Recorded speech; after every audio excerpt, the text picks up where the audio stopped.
Hello, everybody. So today is the first day of our kind of next module of material.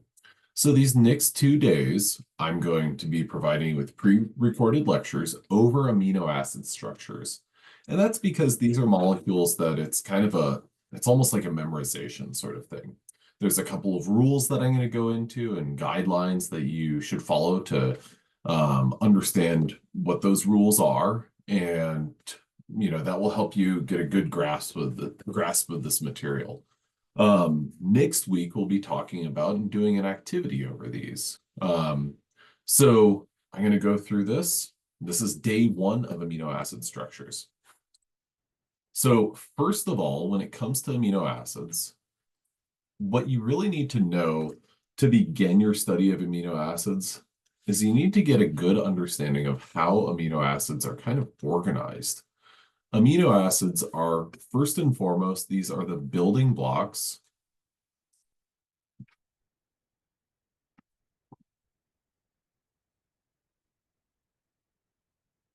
of proteins.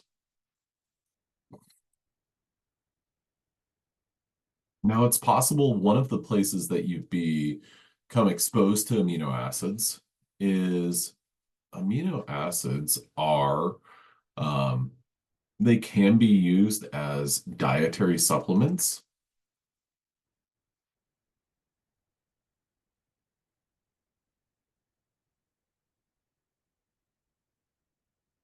For example, you maybe have heard of beta branched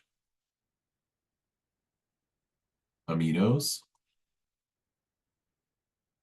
Lots of people use beta branched amino acids if they're heavy lifters, or they're involved in weightlifting or powerlifting. They might use these as a part of a pre-workout mix, or a mix supplement, whatever you want to call it.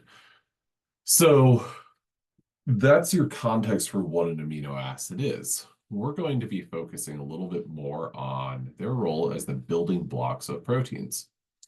Now, the way that we organize amino acids is we look at their structure and we basically can come up with a couple of different kind of major groups. Starting at the bottom, there's an aromatic group. So there are amino acids that are aromatic amino acids. There are your non-polar amino acids. And then last but not least, there are your polar amino acids. Now, consider each one of these groups to be kind of their own unique kind of organization. We've got our aromatics, non-polars, and then you have your polars. Now, those polars are going to have a total of 3 different groups below those. So you've got your positive, your negative, and your uncharged. Now, when we talked about polarity and we talked about a molecule being non-polar or polar, one of the things that we talked about was electronegativity.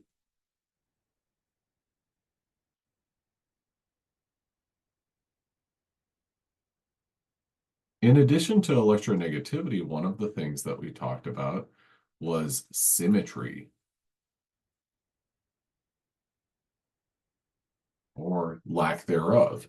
If a molecule is symmetrical, then it's unlikely to be a polar molecule.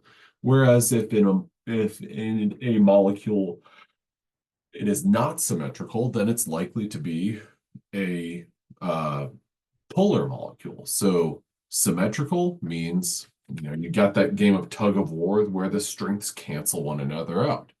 Whereas a symmetrical or an asymmetrical molecule, a non-symmetrical molecule, is going to be a good example of a polar molecule.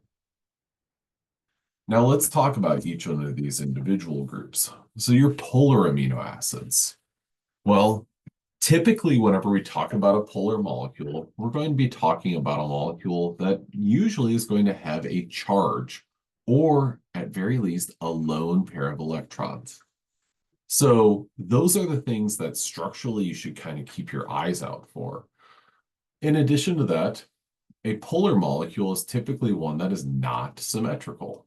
So if you're thinking, what should I know about, or what should I be thinking kind of as a definition or as a clue for if a molecule is polar? Well, you should think, is it charged? If a molecule is charged, then it's absolutely going to be a polar molecule. If a molecule has lone pairs of electrons, then it is absolutely going to be a polar molecule. And then last but not least, if a molecule is not symmetrical, then it is absolutely going to be polar. So these are your three biggest items when it comes to classifying a molecule as being polar or non-polar. Is it charged? Yes, it's polar. Does the molecule have lone pairs of electrons? Yes, it's polar. Is a molecule not symmetrical? Yes, it is not symmetrical, therefore it's polar. So those are the three questions that you should be asking.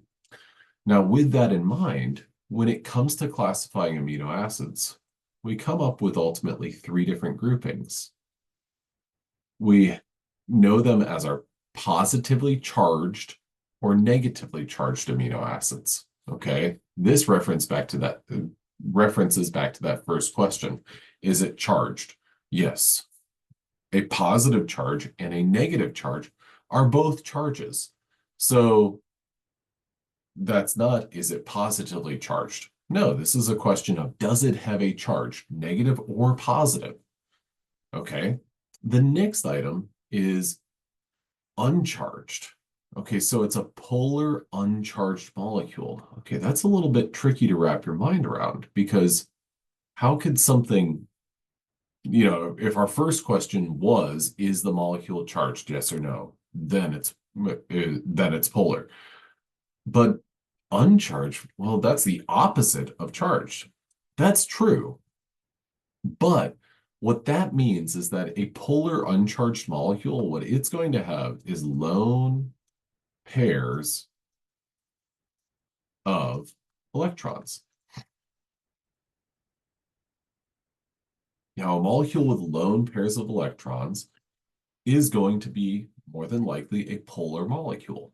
And what that means is that it's just got a kind of concentration or a high density of electrons in a certain specific area.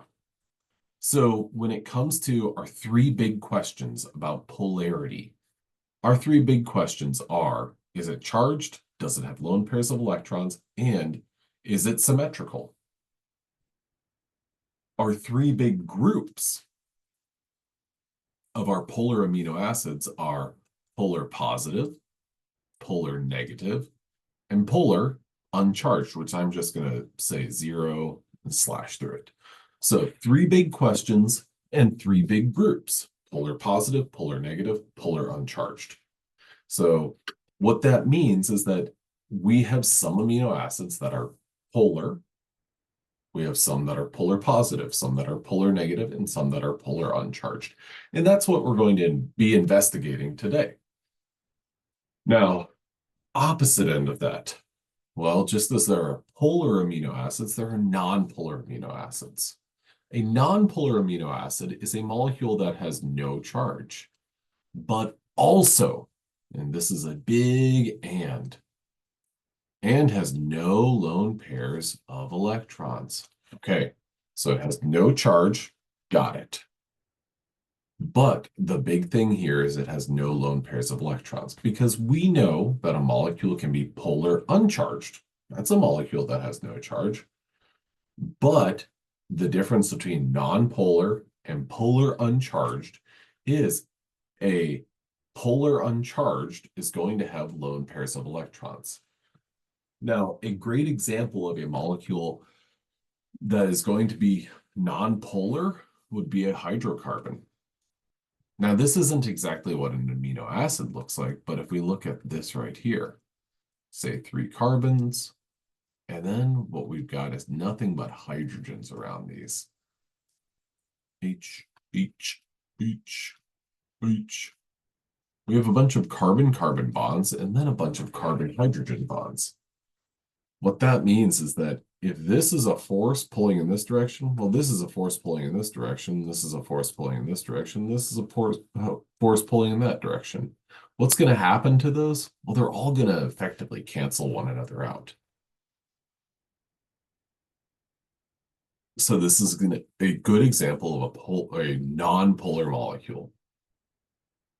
Now, our last group, our last major group, well, it's got some traits that are um, negative and positive, sorry, that are polar and some that are non-polar. These are our aromatic amino acids. Now, an aromatic amino acid or an aromatic molecule is a molecule with a ring. Benzene, which we talked about at our last module, is a good example of an aromatic compound. What benzene looks like is this right here. I didn't draw that as well as I wanted to. That's pretty good. Now what we've got is a double bond, and a double bond. Now, what this has are what are known as delocalized electrons. And if you remember when we talked about benzene previously, the molecule could also be drawn like this. Oh, it could be drawn a little bit better than that. Okay, now we just move those double bonds there, and there. So where are those double bonds? Are they in, are the double bond, is this double bond in that location every time? No, it's not, because we have this bond that is here now, but it's also here. And the structure of benzene is actually kind of a combination of these two, which we look at in this way. We draw our six-membered ring, and then we put a nice little circle in there, which is basically saying, hey, there's double bonds within this ring structure, and sometimes they're here, here, and here. Other times there's here, here, and here. So our three major groups, polar, non-polar, and aromatic. Now, within each one of these groups, there are some sort of subsections or simplifications. Now, what we're going to be focusing on today are a couple of things. We're going to focus on our polar amino acids, and then we're also going to focus on identifiers. So of these 20 proteinogenic amino acids, these are those 20 amino acids.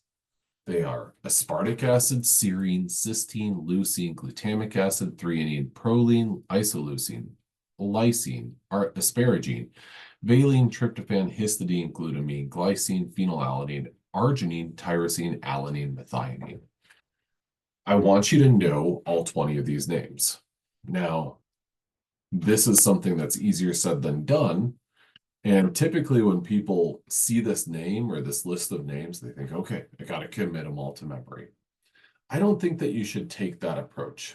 If you're an index card or a flashcard sort of person, that this is so tempting. And I'm not saying don't do that, but don't rush to do that. Don't like stop the PowerPoint right now and say, I got to do this. These 20 names, well, they've got some individual character, individual identifiers that are going to be very helpful. Now, these are the common names of our 20 proteinogenic amino acids. So what that means is if you go home and you drink a gallon of milk, you're going to get each and every one of these amino acids as a part of your milk proteins that you consumed. If you eat a steak, well, each and every one of these amino acids is going to be found in the protein of that steak. Now, they vary a little bit in where they're found. Maybe you've heard something like turkey is a good source of tryptophan. So there are some variations there, excuse me, in terms of their abundance. But what I want you to know is I want you to ultimately be able to learn these 20 amino acid names. Now, to make it a little bit simpler, there are also what are known as three-letter identifiers. So basically what that means is that back in the 1960s, there were a bunch of scientists, and in particular, there was a woman by the name Margaret.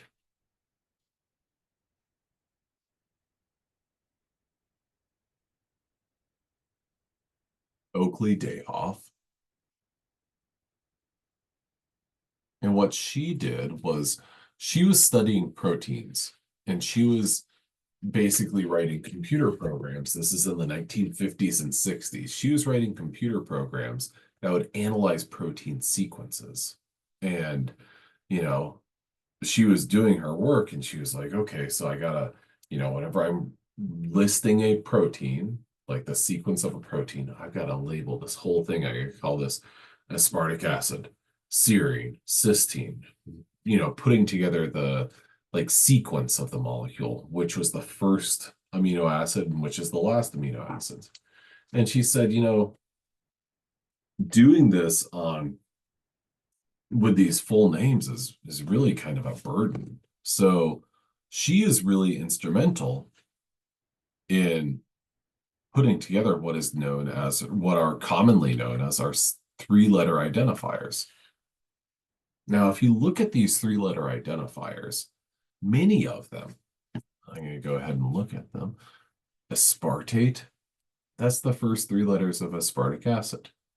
Serine is the first three letters of serine. Cis, cysteine, leucine, glutamic acid, for threonine, proline, ILE. That's kind of tricky. Well, the reason that we went with ILE as opposed to what might make a little bit more sense of ISO is that ISO in chemistry is a very commonly used three-letter sequence. And it is used to describe molecules that are very similar, which we actually talked about some, known as isomers. We talked about cis and trans isomers. So ISO would make people, or lots of people think, oh, well, we're talking about isomers. And that's not really the case. So that's where, the rules were changed a little bit in order to come up with a good three-letter code. So I followed by LE makes up ILE. Now, lyse or LYS,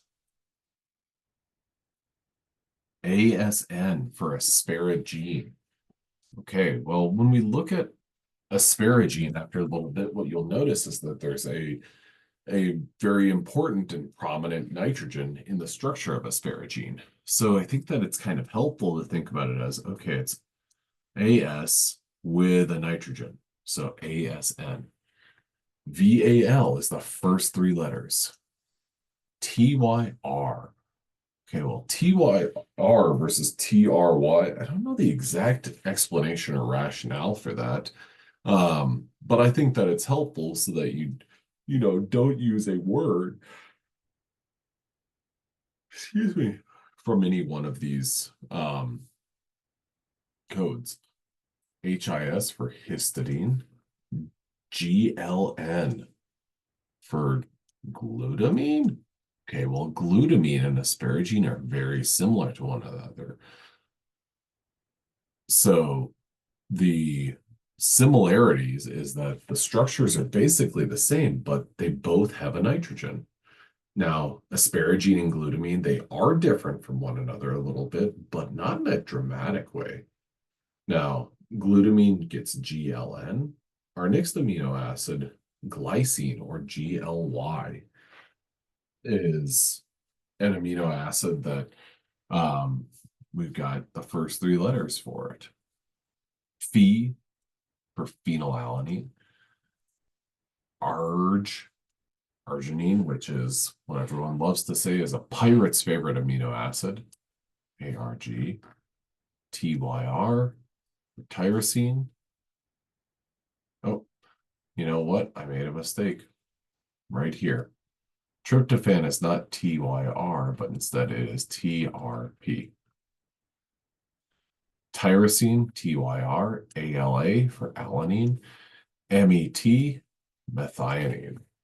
Okay, so these are our three-letter identifiers for our 20 protein building block amino acids. The single letter codes. Okay, so in this figure, what you can see is you can see the the three-letter codes that correspond to one letters. So in order to really get a good understanding of this, it's probably going to be helpful to toggle back and forth and say, okay, ALA, where is ALA? ALA is right here. And what you notice about ALA is there is a single letter for alanine, or it is simply A.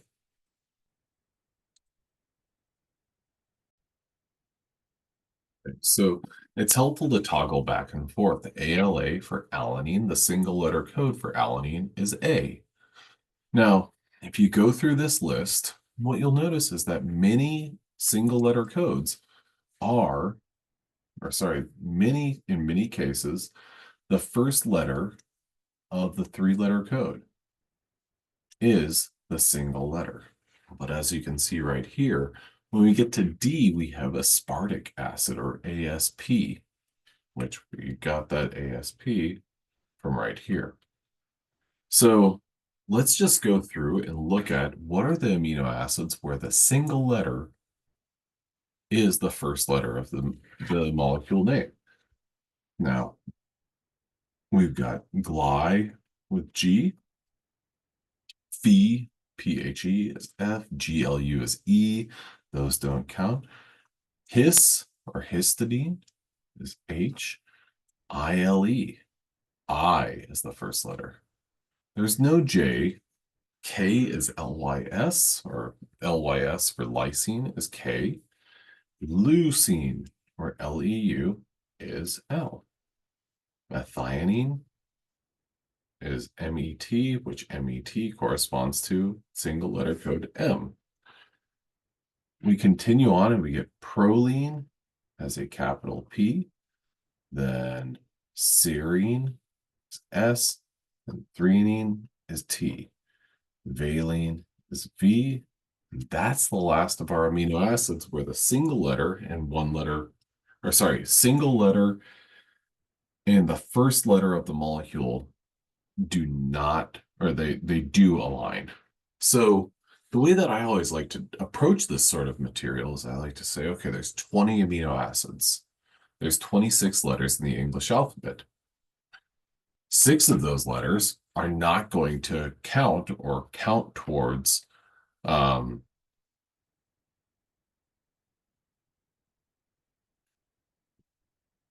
6 of those letters do not relate to a 3-letter code. Those are B, J, O, U, X, and Z. So these single letter codes, they're out. Now, if I'm wanting to learn and memorize the other single letter codes, well, I'm going to go ahead and count up how many amino acids have a single letter code that is in line with the first letter of their 3-letter code. Alanine, cysteine, glycine, histidine, isoleucine, leucine. Okay, so that's 5, 6. Methionine, 7. Proline is 8. Serine is S. Threonine is 10. And valine is 11. Okay, so more than half of them. And it's these half. The other ones, well, there's actually kind of some funky rules for them. One thing is, as an example, aspartic acid and glutamic acid, they're both acids. Those amino acids are very similar to one another. So they have pKa. So they have single letter codes that are very similar to one another, following one another in the alphabet. Okay. Phenylalanine, F, I feel like that's a good letter just because it's almost like the phonics or the pronunciation. And that's really kind of what this amino acid right here, aspartic acid, well, that single letter code D corresponds to that pronunciation of that RT pronunciation and that RT within that full name. So we have aspartic acid, glutamic acid, which is similar to it, phenylalanine, F. Then there's a couple that I think that they're just, to me, they simply land as They're odd. Where do you figure that one out? And one of them is lysine. Lysine has a single letter code K. Well, why is it K? Well, one, L is already taken. Two, Y is taken. And three, S or serine is already taken. So then it's just almost like, well, let's just throw an oddball out there and see what happens. So that's where that K arrived at. If we look at asparagine, N, ASN, again, that's an amino acid where it's really kind of focused on or revolved around a nitrogen. Glutamine or GLN, asparagine are very similar structurally. R for arginine, that's a pirate's favorite amino acid. Tryptophan and tyrosine. Tryptophan is TRP, in part because when we look at the structure of it, it actually kind of makes a W. And then tyrosine gets the single letter code of Y. And I think that that's almost just a matter of, well, it's close to the beginning of the name of the amino acid. It's not the beginning, but let's go with it because T is already taken. Okay, so I do want you to know the single letter and three-letter codes. I think that there's a way that you can begin learning them by looking at the individual molecules. So here what you see are our polar positive amino acids. They are lysine, LYS. That's weird. Oh, there we go.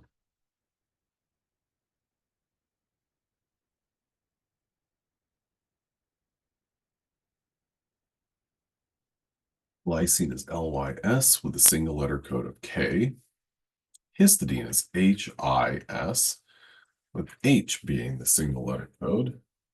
And arginine is ARG, or R for the single letter code. These are our structures of these three molecules. Here with lysine, the way that I remember the structure of lysine is I've got 4 CH2s right there, making this really fantastic chain. And then that group right there, that nitrogen containing group. So that's my structure for lysine. Histidine, well, histidine is a ringed molecule, but it's not an aromatic molecule. It's a molecule that can have a positive charge.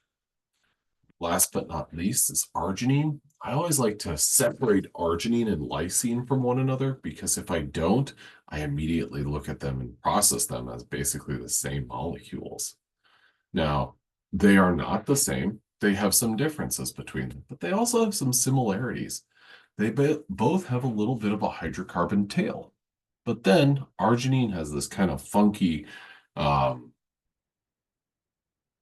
group that comes off of that hydrocarbon chain. Next up, we have our polar negative amino acids. The polar negative amino acids are both our acids. Aspartic acid, single letter code DASP. And then negative is single letter code EGLU. So these are our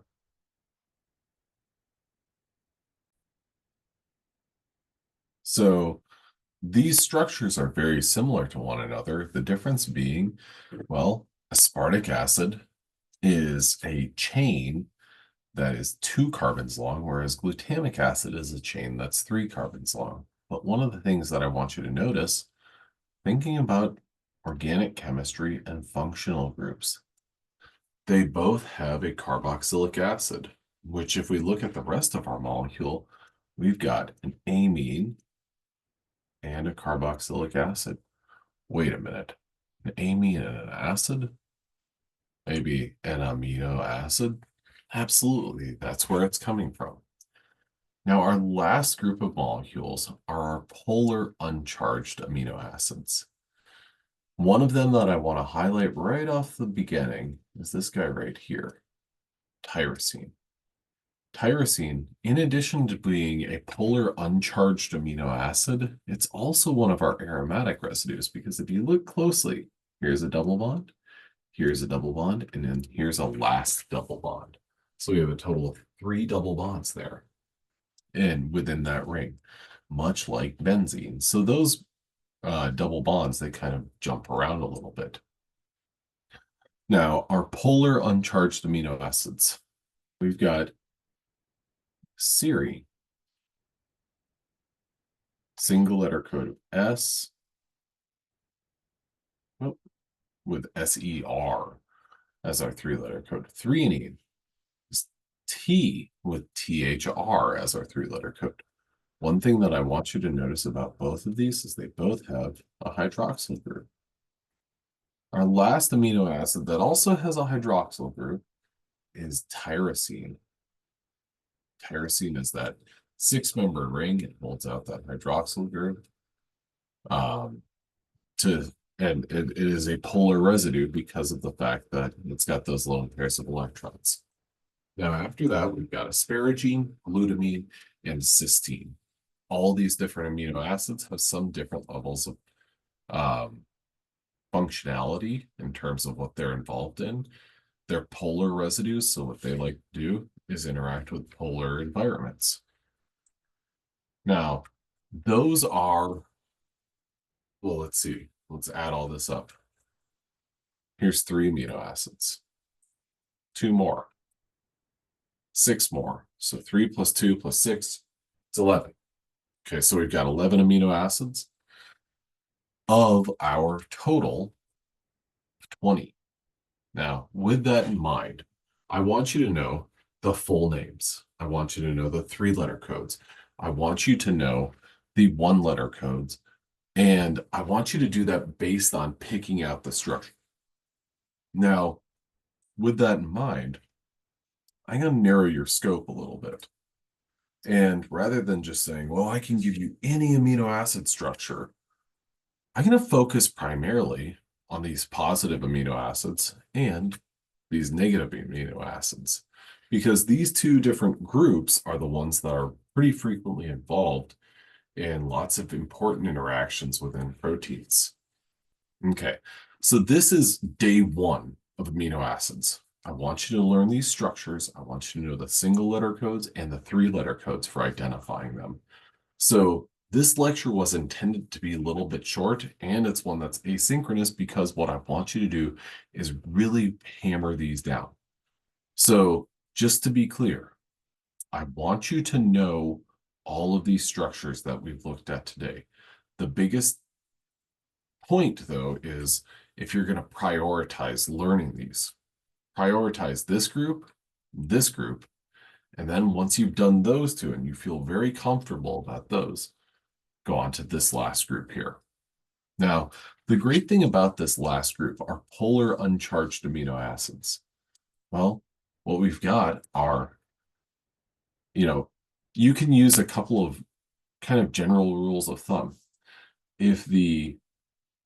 So when you look at an amino acid, this part that I just circled is almost always the same. Sometimes it's going to change a little bit, and rather than this hydrogen being here, there'll be a negative value there. That would be a charged group, but this backbone, that's what you can kind of take for granted. Now, what that means is that every amino acid is basically identified by everything coming off of that backbone. So we did serine, threonine, tyrosine.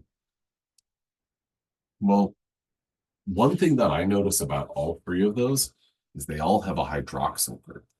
They've got carbons and they've got hydrogen, but that hydroxyl group is going to be pretty important in terms of classifying them. And it's a good indicator that, okay, well, it's got a hydroxide group. So at the moment, it is a polar uncharged amino acid. It's never really going to be a polar charge, whether that's negative or positive.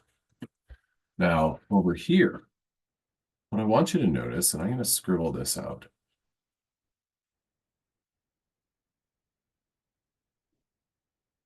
Okay. What do you see?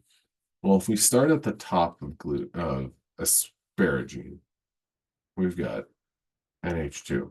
We would go to the same location on glutamine. Glutamine and asparagine, it's not showing up. No, I don't mind. Okay, there we go. So those groups are identical. And then if we move up, then we've got this. Does anyone remember this functional group right here? Come on, computer.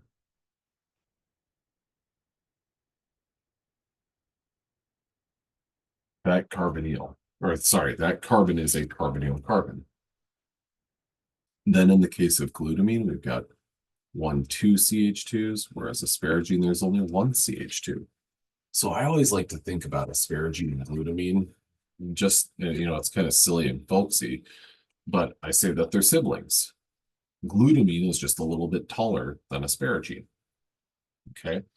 So essentially, when it comes to polar uncharged residues, be looking for an OH group. Also be looking for, just a second.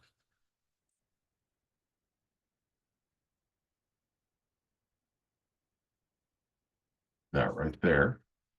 And that right there. Okay. So that's glutamine and asparagine. Our last amino acid is cysteine. Cysteine is an amino acid that has, well, this yellow atom. That yellow atom is kind of tricky. That is a sulfur. And the crazy thing about this sulfur is that it is very similar to oxygen. So we have this, what's known as a hydroxide group, but we also have an SH, which is what's known as a thiol group. So these amino acids make up the 11 that you need to kind of shore up in advance of Thursday. Now, later, I'm going to be posting the list of amino acids that go into, well, which ones of them are our non-polar residues and our aromatic residues. So these single letter codes, I want you to know those single letter codes. The 3-letter identifiers, I want you to know the 3-letter identifiers. These are pretty low-hanging fruit questions, like the single letter code for this amino acid is B. True or false? Well, you know the answer for that is false, because if we look at this right here, B is not an amino acid. Oh, Mars O, but B is not an amino acid used,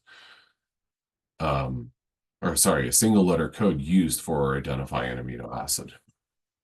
Okay. Make sure that you feel good about the single letter codes, the 3-letter codes, and the structures of these molecules. So again, bite off first the positive residues. Feel good about those. Then bite off the negative residues. And then when you're all done with that, you can look at your polar uncharged residues. There's a total of 6 of these. And like I said, tyrosine is also aromatic.